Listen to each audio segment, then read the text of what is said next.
Hello students, welcome to my YouTube channel.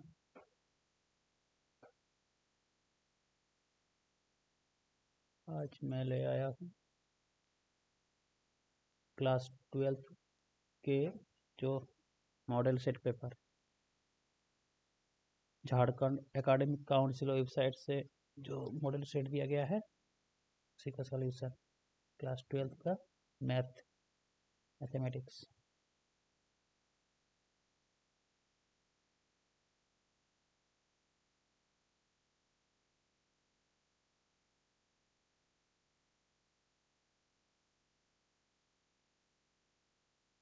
चलिए question जल्दी से सॉल्व कर लेते हैं। सेक्शन ए में आपका एमसीक्यू टाइप क्वेश्चन है, जल्द से शुरू करते हैं। First question, a relation R on set 1 to 3 is given by 1 1 2 2 1 2 3 3 2 3. Then the relation R is which type of relation? Reflexive. Reflexive का डेफिनेशन क्या था? ए जो डबलेट है वो बिलोंग्स टू आर होगा for all A belongs to A, ठीक ना। जैसे यहाँ 1 2 3 है तो 1 1 1 है, 2 2 है, 3 3, तीनों ही देखिए रिलेशन में है तो ये आपका रिफ्लेक्सिव होगा। ओके, तो यहाँ आपका रिफ्लेक्सिव ऑप्शन में देखिए रिफ्लेक्सिव है, सिमेट्रिक है, ट्रांजिटिव है, सिमेट्रिक एंड ट्रांजिटिव। ये तो ऑब्वियसली रिफ्लेक्सिव है तो इसका ऑप्शन रिफ्लेक्सिव ही होगा। लेकिन मान लीजिए अगर इन दोनों को चेक करना है तो इसके लिए भी याद कर लीजिए सिमेट्रिक का आपका डेफिनेशन क्या था। अगर A B belongs to relation R, this imply B A भी आर में होना चाहिए for all A B belongs to R A. यानी ए बी अगर रिलेशन में है तो बी ए भी रिलेशन में होना चाहिए। जैसे यहाँ देखो 1 2 आर में है, यार 1 2 बिलोंग्स टू आर, बट देखिए 2 1 आर में नहीं है, but 2 1 does not belongs to R, इसलिए ये सिमेट्रिक नहीं होगा। ट्रांजिटिव का रिलेशन क्या था? अगर A B belongs to R and B C belongs to R, this imply A C भी आर में होना चाहिए for all A B C belongs to A. अगर A B and B C R में है, देखिए यहाँ देखिए 1 2, इस एग्जाम्पल में देखिए 1 2 बिलोंग्स टू आर एंड 2 3, ये दोनों ही आर में है। कहाँ कहाँ है? 1 2 है और 2 3 है, बट 1 3 नहीं है। यहाँ देखो 1 3 does not belongs to R, इसलिए ये ट्रांजिटिव भी नहीं है, सिमेट्रिक भी नहीं है, ट्रांजिटिव नहीं है, तो ये भी नहीं होगा। तो ऑप्शन आपका हो गया रिफ्लेक्सिव, ओनली रिफ्लेक्सिव। ओके, बहुत ईजी सवाल है। अगला क्वेश्चन देखिए, question number 2, function R to R, ये आपका डोमेन है, ये आपका कोडोमेन है। किसी भी फंक्शन में डोमेन एंड कोडोमेन रहते हैं। तो function R to R be define as F x equal to 3x, F x equal to 3x, ये आपका डोमेन है, ये आपका कोडोमेन है। Choose the correct answer. If is 1 1 1 2, many 1 1 2 किस टाइप का इक्वेशन फंक्शन होता है ये आपको चेक करना है। 1 1 के लिए क्या चेक चेक करते थे हम लोग कि पहले हम लोग F of X one equal to F of X two मान लेते हैं। वहाँ दिखाएंगे कि आपका एक्स वन बराबर एक्स टू होता है कि नहीं होता है। देखिए यहाँ देखिए according to the function definition F x equal to 3x, तो आपका हो जाएगा 3x1 इक्वल टू 3x2, यानी x1 इक्वल टू x2 आ गया। मतलब दोनों पॉइंट का अगर इमेज सेम है तो पॉइंट भी सेम होना चाहिए। यानी अगर x1 not equal to x2 होगा तो इसका इमेज भी यूनिक होगा, डिफरेंट होगा। या तो इससे आप यूज कर सकते हैं या दूसरा method F X one equal to F X two मानिए यहाँ से आपका ये आ गया, तो ये आपका 1 1 पहला तो आपका हो गया 1 1 फंक्शन। दूसरा आपका ऑन टू है कि नहीं ये चेक करने के लिए क्या करना पड़ेगा आपको, कोई भी एक इमेज कोडोमेन में हम लोग मान लेंगे रेंज सेट में, ठीक है। कोई भी एक पॉइंट मान लेंगे जो आपका वाई पॉइंट मान लीजिए, तो यहाँ आपका हो जाएगा Y equal to F X मान लेते हैं। तो एफ एक्स का वैल्यू 3x है, तो यहाँ से आपका x बराबर आ जाएगा y/3। देखो यहाँ जो हम लोग y मानेंगे एनी y, वो आपका y रहेगा, एक minute,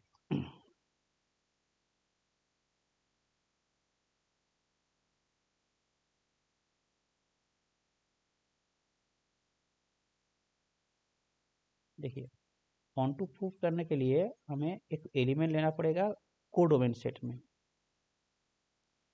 late any y belongs to, यहाँ आपका r ब्रैकेट में आपका होगा कोडोमेन सेट। कोडोमेन में y माने हैं, तो हमको देखना है कि इसके अकॉर्डिंग टू कोई एक प्री इमेज x में मतलब डोमेन में है कि नहीं है, ठीक है। तो मान लेते हैं डोमेन में है, तो y equal to F X, तो x का वैल्यू आ रहा है कि नहीं आ रहा है वो देखना है हमको। इधर हम y माने हैं पॉइंट, तो इसके अकॉर्डिंग एक x है कि नहीं है, तो वो आपको देखना है। तो y equal to F X according to rule y equal to 3x। देखो यहाँ x इक्वल टू y/3, अगर y रियल नंबर पे है तो y/3 भी रियल नंबर पे ही होगा। देयरफॉर ये अगर रियल नंबर पे है तो ये आपका ऑन टू फंक्शन है। तो कोई भी एलिमेंट का प्री इमेज x में है, तो ऐसा कोई एलिमेंट नहीं छूटेगा कोडोमेन में जिसका प्री इमेज नहीं है, तो ये आपका हो जाएगा ऑन टू फंक्शन। क्या हो जाएगा? Onto function. तो ऑप्शन आपका हो जाएगा 1 1 ऑन टू, दोनों ही है, यानी ये आपका बाइजेक्टिव मैपिंग हो गया।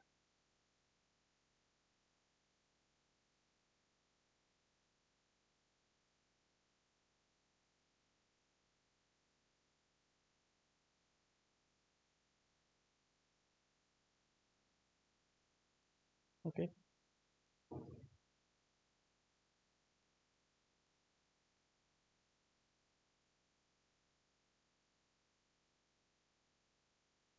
क्वेश्चन नंबर 3 देखिए।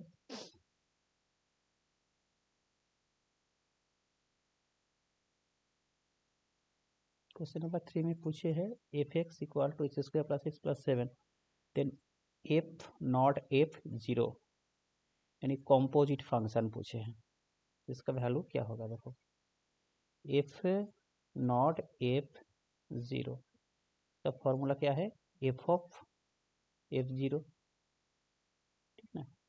एफ ऑफ एफ जीरो का फॉर्मूला क्या होगा, एफ जीरो यहाँ से आ जाएगा, एफ जीरो इक्वल टू क्या हो जाएगा, 0² प्लस 0 प्लस 7, यानी एफ ऑफ 7।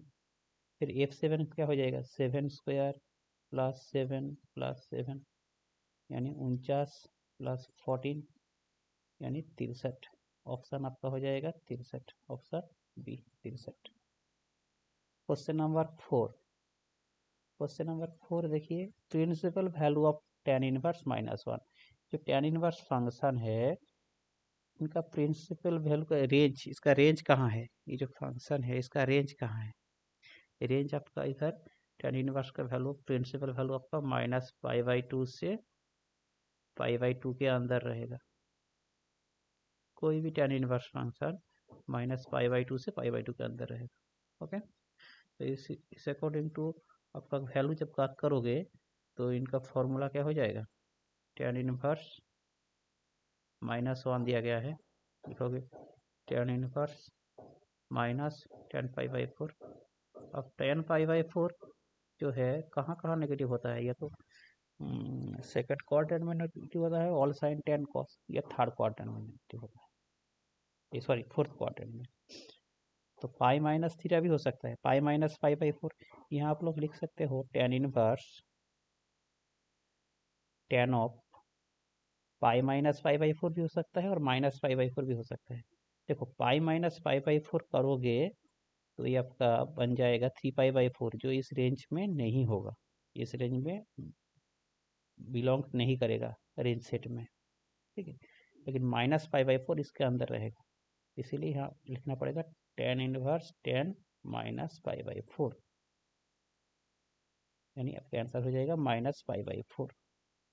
तो यहाँ दोनों ऑप्शन ही है, 3 पाई/4 भी है क्योंकि ये आपका 3 पाई/4 हो जाएगा, 3 पाई/4 भी है और पाई -पाई/4 भी है, लेकिन कौन सा ऑप्शन सही होगा, इसके लिए आपको प्रिंसिपल वैल्यू का रेंज जानना चाहिए। देखो tan इनवर्स के लिए इसका रेंज होता है -पाई/2 से पाई/2 के अंदर, याद रखना है, ओके। साइन इनवर्स के लिए क्या था, क्लोज इंटरवल -पाई/2 से पाई/2, ठीक है ना। ऐसे कॉस के लिए क्या था, 0 से पाई, कॉस इनवर्स के लिए, और कॉट के लिए हो जाएगा 0 से पाई, ओपन इंटरवल।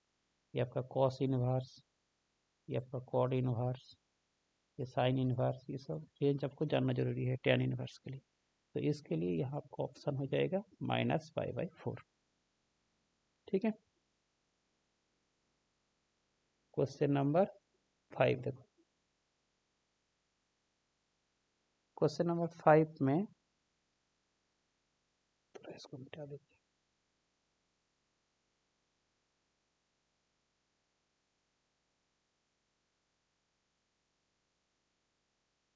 क्वेश्चन नंबर 5 तो एकदम इजी है। तो मैट्रिक्स दिया गया है, इक्वल मैट्रिक्स का कंडीशन कॉरस्पॉन्डिंग एलिमेंट बराबर हो जाएगा, यहाँ से आपको x y का वैल्यू ज्ञात करना है। ये देखो इधर 4 क्वेश्चन मिलेगा, 4x = x + 6 लिख सकते हैं, 4x = x + 6,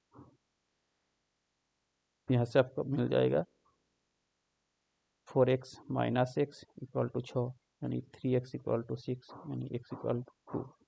और एक इक्वेशन मान लो 4x = 5y - 7, तो 4x = 5y - 7, x का वैल्यू रख दो, 4 × 2 = 5y - 7, यानी 8 + 7 = 5y, y = 15/5, यानी 3, 2 और 3 ऑप्शन आपका आ गया, 2 और 3।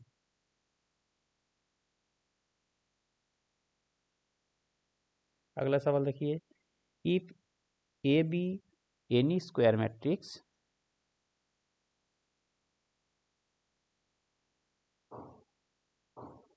if A be any square matrix, then this matrix is identity matrix, symmetric matrix, Q symmetric matrix. देखिए सिमेट्रिक क्यू सिमेट्रिक का आपका डेफिनेशन क्या था, अगर A' = A, this imply A is symmetric, दोनों स्क्वायर मैट्रिक्स होना चाहिए। A' = -A, this imply A is skew symmetric. तो सिमेट्रिक एंड स्क्यू सिमेट्रिक के लिए पहला कंडीशन तो आपको स्क्वायर मैट्रिक्स होना चाहिए, और अगर ये कंडीशन होगा तो आपको दिखाना पड़ेगा। यहाँ देखो A + A' दिया गया है, तो हम लोग क्या मान लेंगे, लेट P = A + A', अलग मैट्रिक्स मान लेते हैं। दिस इम्प्लाई P' यानी ट्रांसपोज लोगे तो A + A' का डैश, इनका प्रॉपर्टी क्या है, A' + A' का डैश, यानी A', ये दोनों का प्रॉपर्टी फिर A में आ जाता है, ये कॉम्पिटेटिव होता है, मतलब P आ गया, यानी P' = P आ गया। This imply P is symmetric. ये जो P मैट्रिक्स था, ये क्या मैट्रिक्स हम लोग माने थे, P किसको माने थे, A + A' को माने थे, ठीक है ना। तो ये आपका A + A' is a symmetric matrix, option B. चलिए आगे बढ़िए, question number 7, the order of a matrix, order of a matrix, इसी मैट्रिक्स का ऑर्डर क्या होता है, m/n, number of rows by number of column. यहाँ देखो रोज कितने हैं, एक ही रो है, एक ही रो है, और कॉलम कितने हैं, देखो कॉलम आपका C1 है, C2 है, C3 है, ये आपका कॉलम है, तो 3 गो कॉलम है, 1 गो रो है, तो आपका हो जाएगा 1/3। इसी मैट्रिक्स का ऑर्डर होता है 1/3, पहले रोज आएगा, number of rows by number of column, number of रोज, इसको बाई पड़ेगा, number of rows by number of columns, ये आपका होता है ऑर्डर। अगला देखो, इसे मैट्रिक्स दिया गया है, देन इसका डिटर्मिनेंट पता करने के लिए बोले हैं 2a। तो एक डिटर्मिनेंट का फॉर्मूला आपका था यहाँ, अगर एन ऑर्डर का स्क्वायर मैट्रिक्स है, इसका फॉर्मूला होता है 2 to the power n det A. तो यहाँ 2/2 ऑर्डर का है, तो आपका फॉर्मूला हो जाएगा 2 के पावर में 2 डेट ए, यानी 4 डेट ए। Option C. चलो क्वेश्चन नंबर 9 में चलते हैं। The number of all possible matrix of order 3/3 with each entry 0 और 1। इसका आपका नंबर ऑफ पॉसिबल मैट्रिक्स कितने होंगे। देखो इस सवाल थोड़ा इंटरेस्टिंग सवाल है। देखो क्या बोलते हैं, कितने प्रकार के हम लोग मैट्रिक्स बना पाएंगे। तो इस मैट्रिक्स में, जैसे मान लो कि मैट्रिक्स है, तो इस मैट्रिक्स में एक्चुअली परमुटेशन का सवाल है ये, कितने स्पेस रहेगा। 3/3 है, 3 गुना 3 यानी 9 गो पेज रहेगा। ठीक है, खाली स्थान रहेगा 3/3 मैट्रिक्स। तो एक एक स्पेस को हम या तो 0 से इनपुट कर सकते हैं या 1 से एंट्री दे सकते हैं। तो ये आपका, ये आप भर सकते हैं 2 वाई में, 2 ओएस में भर सकते हो, 0 या 2। ये भी 2 वाई, 2 ओएस में भर सकते हो, इसको भी 2 ओएस में भर सकते हो वैसे, या तो 0 या 1। तो ये आपका परमुटेशन जो सवाल था, तो उसमें क्या था कितने उपाय में आप लोग इसको भर सकते हो। तो नंबर ऑफ वेज या नंबर ऑफ पॉसिबल मैट्रिक्स क्या हो जाएगा।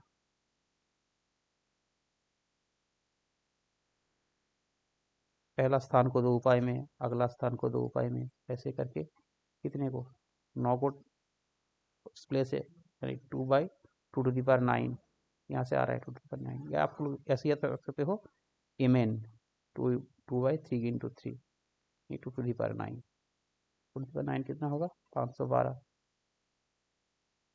ऑप्शन 512। ठीक है, यहाँ 3/3 दिया क्या है, अगर m/n रहता तो आपका हो जाएगा फॉर्मूला 2mn। ठीक है, याद रहिएगा।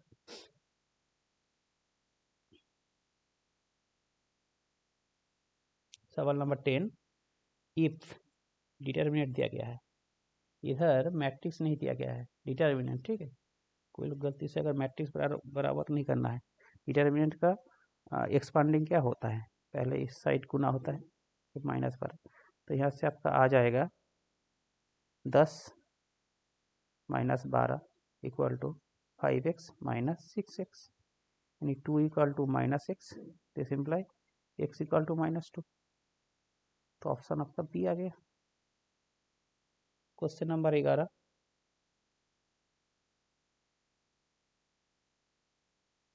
क्वेश्चन नंबर 11 देखिए, आपका एक फंक्शन दिया गया है y equal to log of log x, इसका डेरिवेटिव ज्ञात करना है। तो चेन रूल है log of log x, this imply dy/dx क्या हो जाएगा, पहले log का differentiation 1/log x into ddx of log x, क्योंकि पहले बाहर वाला का करना होगा, वो इसको x मान लीजिए 1/log x, फिर अंदर वाला का डिफ्रेंसिएशन करना है। ये आपका बन जाएगा 1/log x इंटू इनका होता है 1/x, यानी आंसर आपका आएगा x log x, 1/x log x। Question number 12, differentiate करना है, dy/dx ज्ञात करना है। रूट एक्स का डिफ्रेंशिएशन क्या होता है 1/2 root x.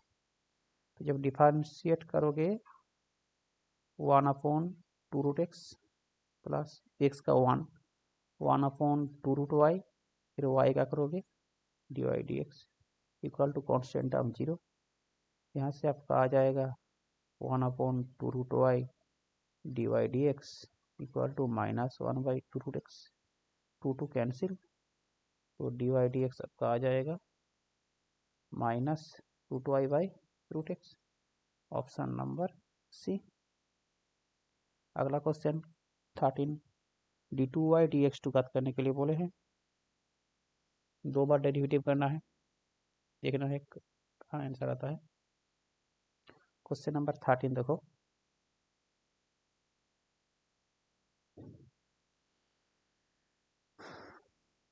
y equal to 5 cos x minus 3 sin x दिया गया है। डेरिवेटिव पहला बार डेरिवेटिव करोगे तो हो जाएगा dy dx equal to 5 into cos X का minus sine X minus 3 into sine X का कॉस एक्स। फिर अगले टाइम जब डेरिवेटिव करोगे D two Y D X two 5 of minus sine X का minus cos X minus 3 of cos X का minus sine X.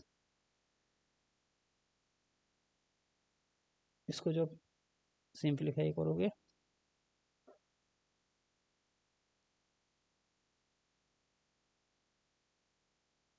Minus 5 cos x minus minus plus 3 sin x, तो माइनस एक common लो लेना 5 cos x minus 3 sin x minus y. Answer आपका क्या क्या minus y. Question number 14 the rate of change of the area of the circle with respect to its radius r, यानी d A D r का करने के लिए बोले हैं। हम लोग जानते हैं area equal to pi R square होता है।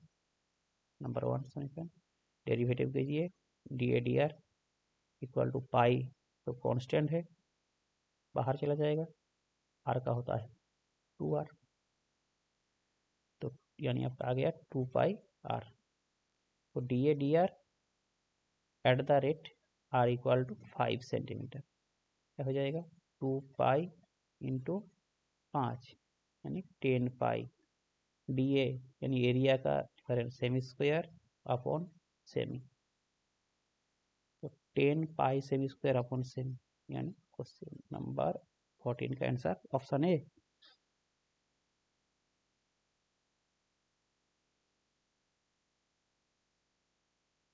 क्वेश्चन नंबर 15 देखिए,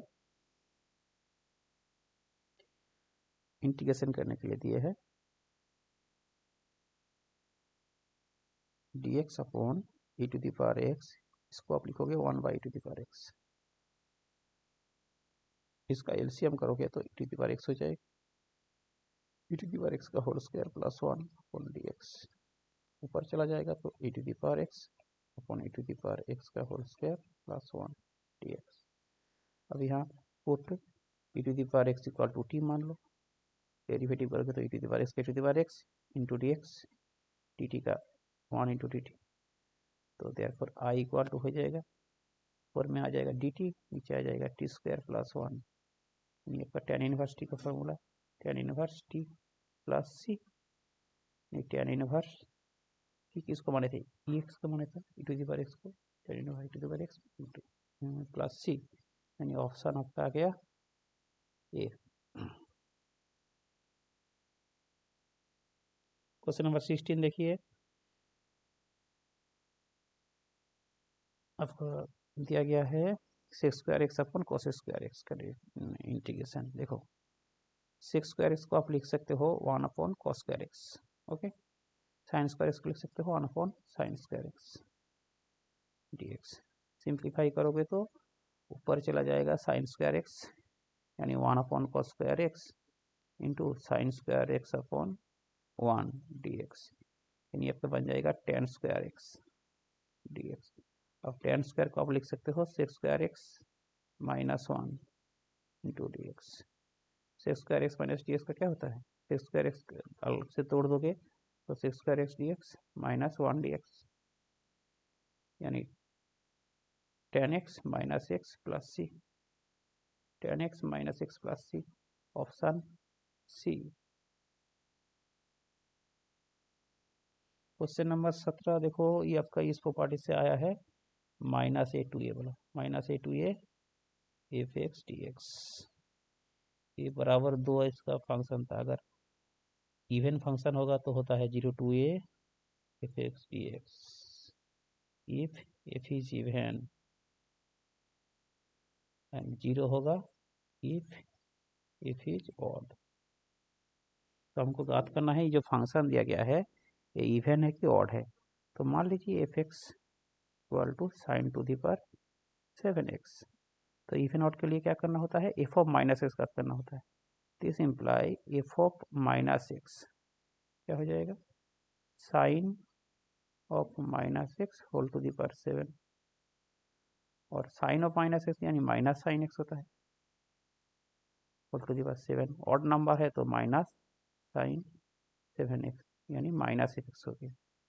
तो f x equal to minus x, ये ऑड के लिए डेफिनेशन एक्चुअली है F of minus x equal to, अगर माइनस एफ एक्स होता है ये आपका होता है ऑड, और अगर f of minus x equal to F x होता है तब होता है इवन कंडीशन। तो यहाँ आपको क्या ज्ञात हुआ है, F of x equal to F of minus x, जो आपको मिला है F of minus x equal to minus f x, odd function है अकॉर्डिंग टू द प्रॉपर्टीज इसका वैल्यू हो जाएगा 0, तो बराबर 0 हो जाएगा।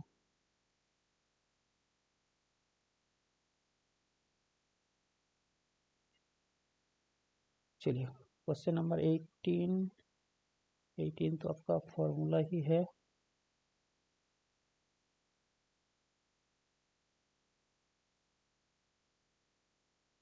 1 प्लस एक्स स्क्वायर, यानी इसका हो जाएगा 1/8 tan inverse X, tan inverse X 1 to 0 यानी tan inverse 1 minus tan inverse 0 यानी π/4 माइनस 0 यानी π/4, option number C. Question number 19, sum of the order and degree of the differential equation, इसका order degree ज्ञात करना है। देखो आप जब डिग्री ज्ञात करोगे इसको पॉलिनोमियल फंक्शन में करना है ना, डेरिवेटिव ये वाई का यहाँ रूट है तो इसको पहले स्क्वायरिंग बोथ साइड करना होगा, d2y dx2 के होल स्क्वायर इक्वल टू आपका हो जाएगा 1 प्लस dy dx के होल स्क्वायर। तो इसका आपका देखो ऑर्डर क्या हो जाएगा 2, ऑर्डर 2 और डिग्री भी आपका हो जाएगा highest power order, highest order का जो पावर है 2 है पावर, तो डिग्री भी 2, तो दोनों का साम क्या हो जाएगा 2 + 2 यानी 4, option D. What is the integrating factor of the differential equation, ये आपका लीनियर इक्वेशन दिया गया है। लीनियर इक्वेशन में आपका फॉर्म जो था dy dx इक्वल टू इस फॉर्म में है py equal to q, where p and q are function of x only. देखो यहाँ p बराबर क्या है, p बराबर sec x है एंड q बराबर tan x है, दोनों ही x का फंक्शन है। तो इसका i इंटीग्रेटिंग फैक्टर का फॉर्मूला क्या था, e to the power p dx, e to the power p यानी sec x dx। अब sec x का इंटीग्रेशन क्या होता है, log of sec x plus tan x, तो e के पावर में log है मतलब नीचे आ जाएगा sec x plus tan x, e vanish हो जाएगा क्योंकि e के पावर में log x मतलब हो जाता है x, तो ये आपका आंसर हो जाएगा sec x plus tan x। Question number 21, vector से सवाल किया गया है, कोलिनियर हो या पैरेलल हो, इसके लिए आपको जो फॉर्मूला है इसका डायरेक्शन रेशियो, फंक्शन का डायरेक्शन रेशियो a3 - 2 है, इनका है आपका 3 - 4p। तो इनका प्रॉपर्टीज क्या था, a1/a2 equal to b1/b2 equal to c1/c2, यानी यहाँ पर हो जाएगा a/3 इक्वल टू, देखो इसका a इसका 3, अगला 3y-4 और थर्ड कंपोनेंट -2y/p, ये आपका प्रॉपर्टीज है कोलिनियर का। कोलिनियर पैरेलल का प्रॉपर्टीज था a1/a2 equal to b1/b2 equal to c1/c2, ये पैरेलल के लिए है, और परपेंडिकुलर के लिए a1/a2 plus b1/b2 plus c1/c2 equal to 0 होता है, ये आपका परपेंडिकुलर के लिए, और ये आपका पैरेलल या कोलिनियर के लिए। तो यहाँ जो आपको दिया गया है ए बी का मेन वैल्यू ज्ञात करना है, तो a/3 इक्वल टू 3y-4, यहाँ से आपका आ जाएगा a इक्वल टू -9/4, और दूसरा b के लिए इन दोनों को ये बराबर करेंगे, 3y-4 इक्वल टू -2y/b, तो 3b equal to 8, b equal to 8/3, तो 8/3 और -9/4 यानी ऑप्शन बी।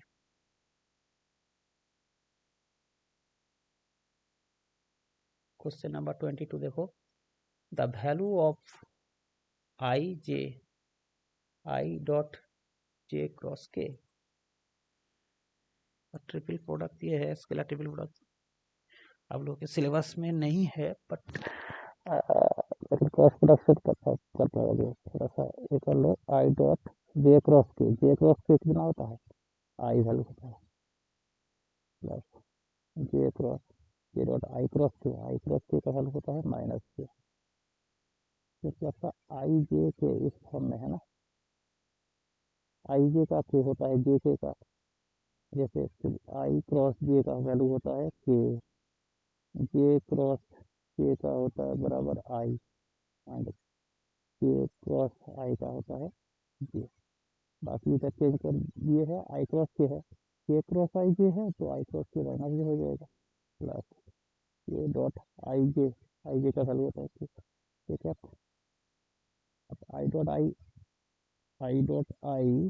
का वैल्यू होता है 1, इन दोनों का -1, इनका 1,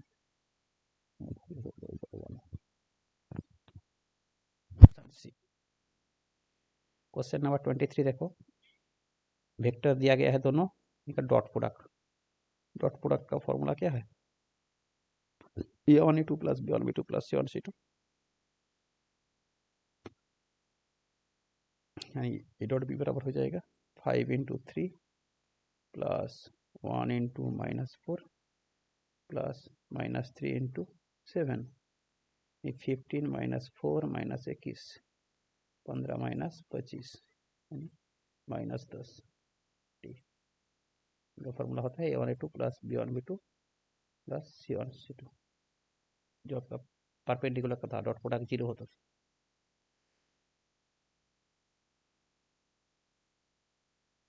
क्वेश्चन नंबर 24 देखिए, वेरी वेरी इंपॉर्टेंट सवाल है।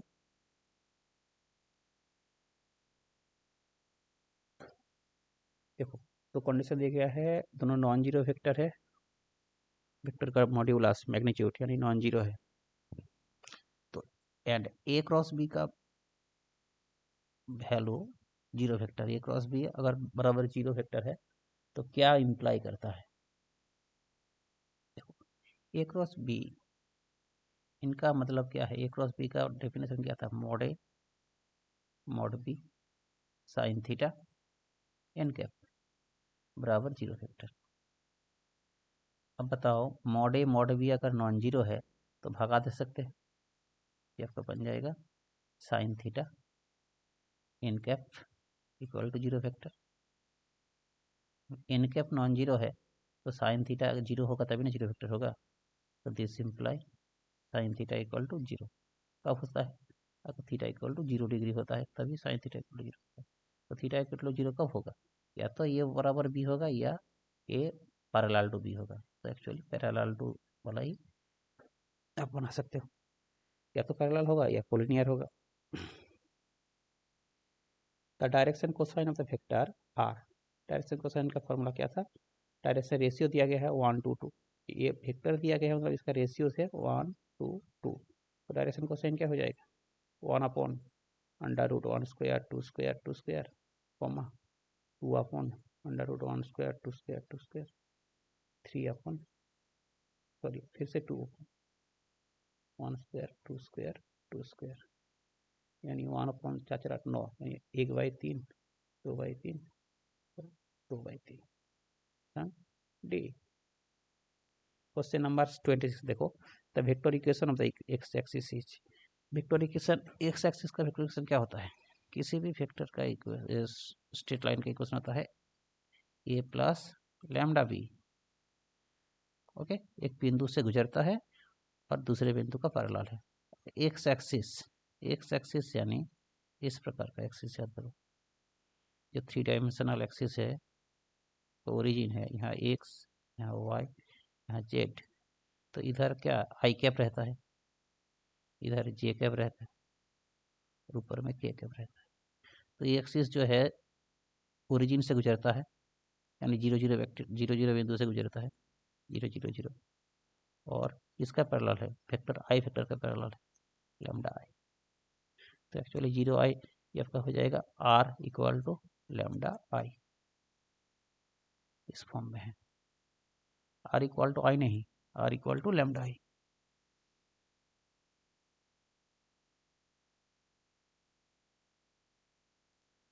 Question number 27, the Cartesian equation दिया गया है, आपका वेक्टर फॉर्म का करना है। What is the vector equation? तो यहाँ देखो वही बात है, ए प्लस लैम्डा बी एक बिंदु से गुजरता है। यहाँ कौन सा बिंदु से गुजरता है? देखो 5 2 -4, यानी आपका 5 2 -4 बिंदु से गुजरता है। और जिस वेक्टर का पैरेलल है उसका डायरेक्शन कोसाइन 3 2 -8 है, डायरेक्शन रेशियोज। तो वेक्टर की इक्वेशन क्या हो जाएगा? R equal to 5i plus 2j minus 4k, और पैरेलल जो वेक्टर है उसका रेशियो 3 2 -8 है, यानी 3i plus 2j minus 8k। तो ऑप्शन कौन सा हो जाएगा? C. Question number 28, if the lines are perpendicular, perpendicular के लिए फॉर्मूला क्या बताए थे? a1 a2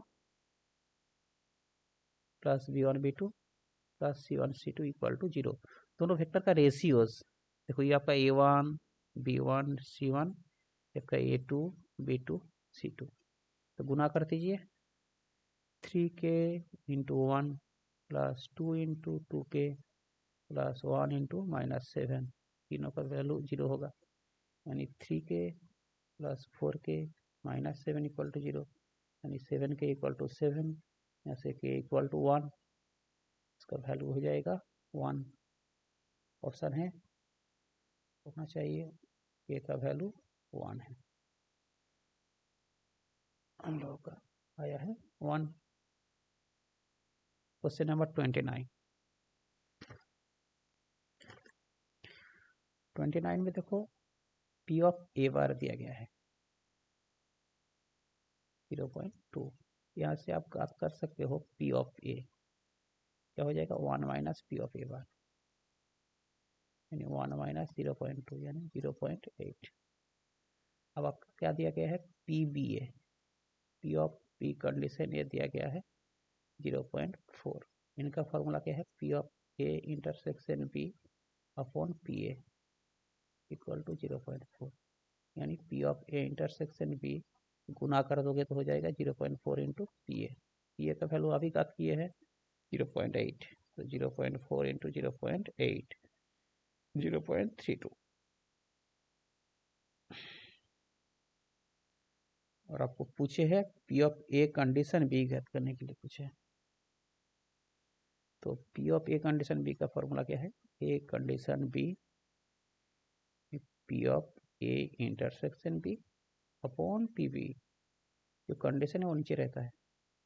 तो अभी घात किए है 0.32, नीचे पी बी का वैल्यू दिया गया है 0.5, इसको लिखोगे तो 32/50, थोड़ा और सिंप्लीफाई करोगे तो 2 से गुना कर दो, 64/100 यानी 0.64।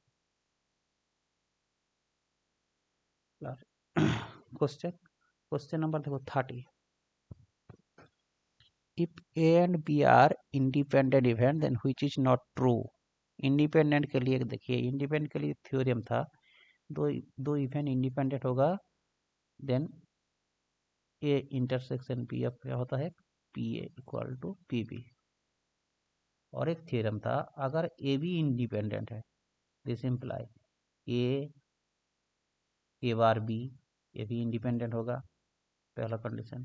दूसरा ए बी बार, ये भी इंडिपेंडेंट होगा, और ए बार बी बार ये भी इंडिपेंडेंट होगा, ठीक ना।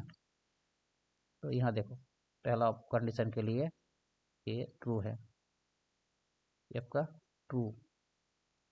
ये भी आपका देखो ए और बी बार ये भी ट्रू है, क्योंकि ए बी बार इंडिपेंडेंट होता है। तीसरा देखो P of A union B equal to, इसका फॉर्मूला होता है 1 minus P of A union का बार। ये तो आपका प्रॉपर्टीज है किसी भी प्रोबेबिलिटी का। देखो किसी भी प्रोबेबिलिटी का पी ए होता है 1 माइनस पी ए बार, ठीक है। और ये डी मॉर्गन लॉ बोलते हैं 1 माइनस पी ऑफ, घूम जाता है, A bar intersection B bar equal to 1 minus, क्योंकि ये दोनों इंडिपेंडेंट है, क्योंकि ये भी इंडिपेंडेंट है तो ए बार बी बार भी इंडिपेंडेंट होगा। तो independent rule P of A bar dot P of B bar, तो ये भी ट्रू है। तो बाकी ये तीनों ही ट्रू है, तो ये तो फॉल्स ही होगा। ये यूनियन बी के लिए आपका फॉर्मूला क्या था, P A plus P B minus P A B. ये आप पूछे हुई चीज़ नॉट ट्रू, ये भी ट्रू है, ये भी ट्रू है, ये भी ट्रू है, बाकी ये नॉट ट्रू है। ओके, ठीक है, बहुत इंटरेस्टिंग सवाल है। चलिए अगला वीडियो में हम लोग सब्जेक्टिव बनाएंगे। आज के लिए बस इतना ही।